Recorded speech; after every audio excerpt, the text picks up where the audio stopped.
francês não tem doenças cardiovasculares porque toma vinho mesmo comendo tanta manteiga. Só que isso, na realidade, foi um boato que se espalhou.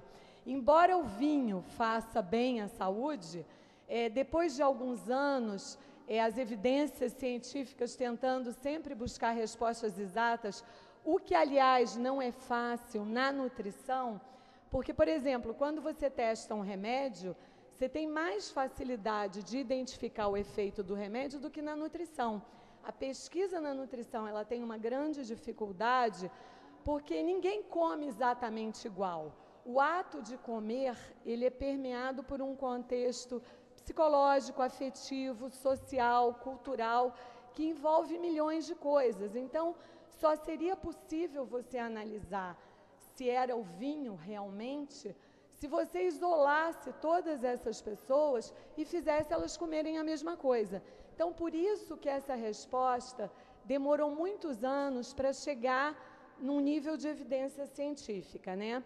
E aí chegaram à conclusão, através das evidências, alguns anos depois, que na realidade os franceses comiam muito mais vegetais, muito mais frutas, faziam muito mais exercícios, os franceses caminham para todos os lugares, quer dizer, além de pegar o metrô, eles têm o hábito de caminhar muito mais do que outros povos, e também comiam muito menos quantidade. Um queijo camembert na casa de um americano dura muito menos do que na casa de um francês.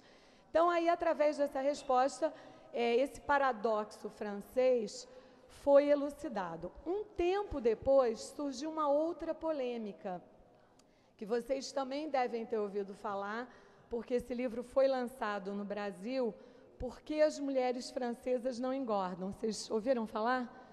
Pois é, esse livro foi escrito pela presidente da Veuve Clicquot, Mireille Juliano, que na realidade é uma pessoa leiga, ela não é médica, não é nutricionista, nem atua nessa área, mas até talvez por ela ser leiga, ela elucidou um aspecto antropológico do povo francês de uma forma mais global, porque o ser humano ele é um todo, né? Ele não é só uma coisa ou só outra coisa, a gente não come de forma mecânica.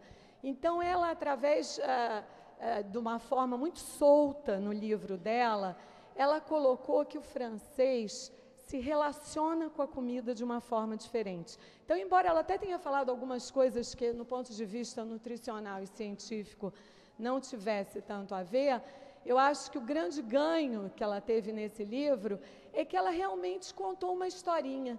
E que historinha foi essa? A maneira como o francês lida com a comida é completamente diferente de outros povos. Então, deixa para contar depois. Tá. Bom, então eu faço uma intervenção para contar como é que o francês lida com a comida. Eu conto uma experiência criativa minha. Eu morava em Paris e um dia saí com uma menina que na época eu namorava e nós estávamos ali esperando uma situação, de repente eu vi uma escola pública começar o seu dia. A professora abria a porta, começava a arrumar as cadeiras e botava lá de fora um quadro negro com o menu do dia. E eu aí perguntei para a professora, por que a senhora põe o menu do lado de fora? Ela disse, não me sacou não? Para quando os pais vierem aqui trazer os filhos, venha o que vai ser servido no almoço e não repetir no jantar.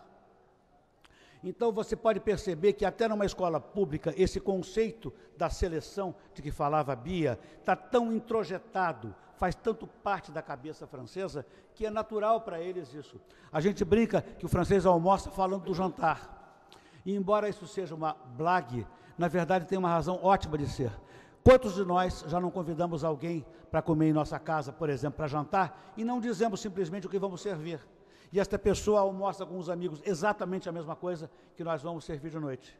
Isso jamais aconteceria numa casa típica francesa. Estou te convidando para jantar lá em casa, dia tal, bacalhau, Então você já tem aquela informação e você vai se policiando para não comer bacalhau no mesmo dia.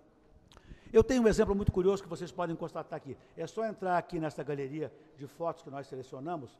Tem aqui 4 presidentes da França. De Gaulle não conta porque era um velho de quase 90 anos, com toda uma história pessoal diferente. Era um homem de 2,10 metros, quer dizer, ele era um atípico. Mas nós temos aqui o Mitterrand, nós temos o Chirac e nós temos o Sarkozy. Ora, vocês podem imaginar o quanto deve ser saborosa e farta a cozinha do Palácio do Eliseu, em Paris. No entanto, os 3 são magros. Aí eu pego o gancho da Bia. Por quê? Porque há uma atitude em face do fato de se alimentar e de comer e de beber diferenciada, porque senão todo presidente da França seria, no mínimo, obeso, com a possibilidade de comer e beber sem pagar no Palácio do Élysée. Eu acho que tem uma coisa até interessante, é uma palavra que eu não sei se vocês conhecem, que se chama qualia. Qualia se refere à vivência da qualidade de uma experiência. A vivência da qualidade de uma experiência prazerosa, ela é muito difícil de ser descrita com palavras, ela é muito difícil de ser mensurada numa pesquisa científica. E é isso que faltou, e por isso que se torna tão difícil a gente comparar a alimentação entre 2 povos. Então, por exemplo, quando você observa o francês comendo e o americano comendo, mesmo que eles estejam comendo a mesma coisa, a relação com o alimento é diferente. O francês faz da refeição um ritual, mesmo que seja uma salada na hora do almoço, ele vai sentar, ele vai conversar, é justamente a coisa da qualia. E isso começa desde a compra dos alimentos, que, por exemplo, até Claude Lévi-Strauss diria, comprar o alimento significa conhecer, sentir, tocar o alimento. Então, enquanto o americano come um cheeseburger na frente do computador, até porque o mundo está muito rápido e está muito corrido, e nesse ponto a França também está mudando. Quer dizer, infelizmente, a qualidade desse ritual, dessa liturgia que existe na refeição francesa está mudando. Por exemplo, há uns 20 anos atrás, uma refeição francesa durava 88 minutos, hoje dura 38.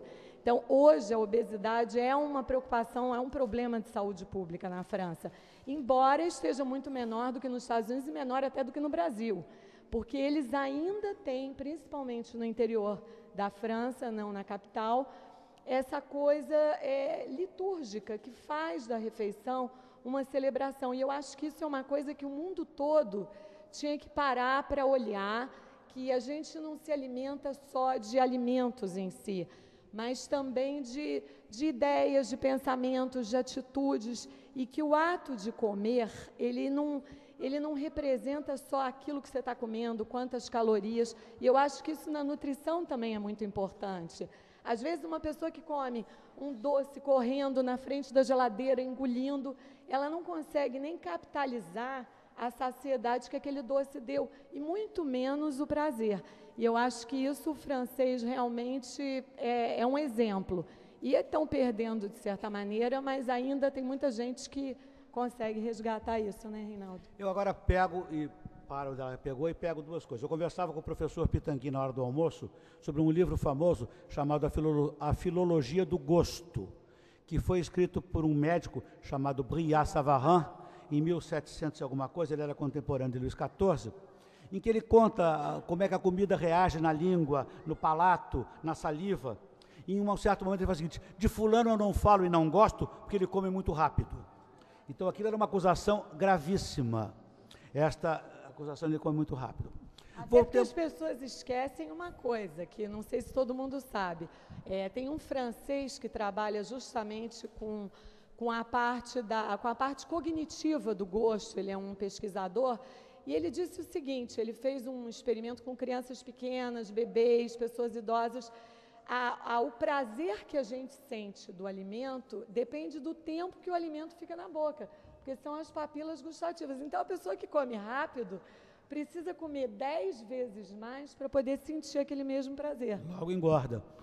Não é por acaso que o marketing, que é não sei se seria uma ciência, mas que é uma atividade intelectual que sempre capta o que está na moda, agora passou a usar a palavra degustação não apenas para alimento. Você degusta um site, eles te dão de graça durante um tempo para você degustar um site. Você degusta um cartão de crédito, você degusta, quer dizer, é esse sentido de você poder experimentar com vagar para formar um juízo em torno daquele produto.